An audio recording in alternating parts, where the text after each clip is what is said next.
I want to come to you from the Ole Miss side of things because obviously the biggest conversation around Ole Miss, obviously they're number 5 in the country, but the quarterback situation, Trinidad Chambliss, I saw today, according to On3, I think he's number 5 in the On3 Heisman poll.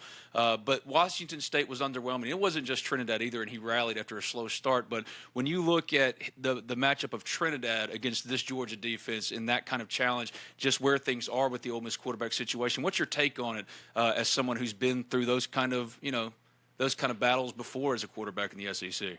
Well, the one thing that comes to mind when it comes to facing a Kirby-style defense is guys who've had success versus defense are guys who look like Chambliss, guys who can move, guys who are athletic, guys who can create, guys who can turn that second play into something. And as we know, that's something that can change a ball game by the way you get after a quarterback. And if you look up and hey, you're not getting any pass rush, and he's able to sit back there and then see what he wants and then be able to take off, that's not a good recipe for Georgia. And obviously, he's a talented player.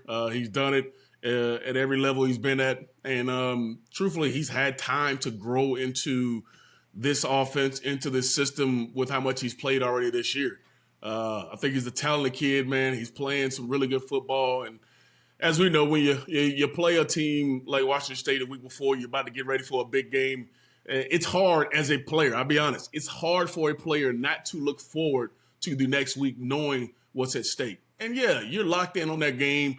You got a plan. You want to play well. But in the back of your mind, you're like, man, next week is going to be where it's at. So I wouldn't be overly worried about, the performance that happened in that ball game because he's shown ability to be able to play really well in big-time games too.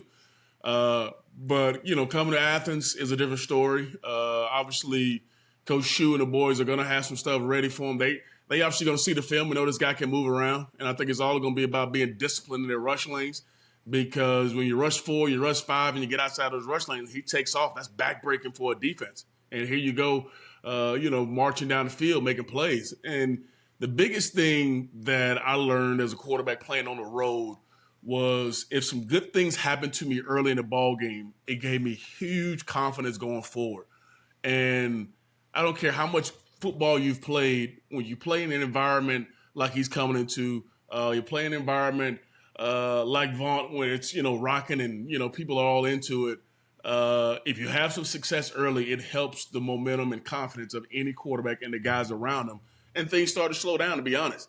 So if Georgia's able to get some pressure on him early and force him into some bad plays, then maybe you take that confidence ladder down a little bit and he doesn't make the same plays. But, he's an athletic dude, man, who can throw it all over the yard too. I've seen him make some big-time throws too.